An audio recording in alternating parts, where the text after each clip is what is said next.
পারে না, বসতে পারে না, ঘুমাইতে পারে না।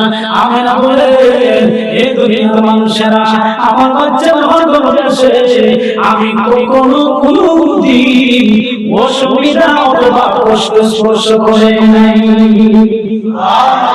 কারণ গর্ভে হচ্ছে মুহাম্মদ রাসূলুল্লাহ, যিনি না হলে পৃথিবীর কিছুই সৃষ্টি হতো না।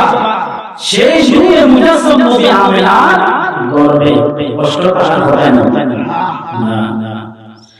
হযরত আমেনা রাদিয়াল্লাহু তাআলা আনহা রাদি বলেন, যেদিন আমার বাচ্চা দুনিয়ার জমিনে আগমন করবে আমি হঠাৎ তাকায় দেখলাম আমার বাচ্চা যেদিন প্রসব বেদনা পাতো নাই, হয় নাই।